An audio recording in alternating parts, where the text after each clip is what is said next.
जय जोहार। अपन देखा तो न्यूज प्लस 20 पर मैं हूं अपन के संग ललिता चक्रधारी। चलो एक नजर डालथन छत्तीसगढ़ी भाका में बिहिनिया के 10 बड़े खबर।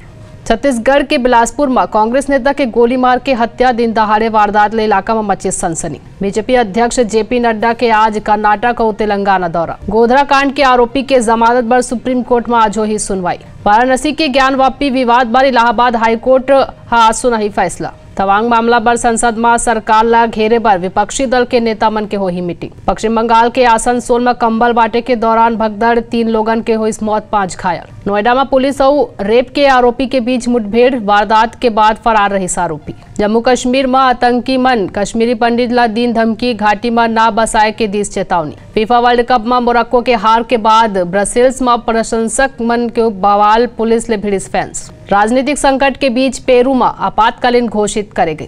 ऐसे तमाम जानकारी ले लगातार अपडेट रहे बर देखते रहो न्यूज प्लस 21, आप मन के हक की बात।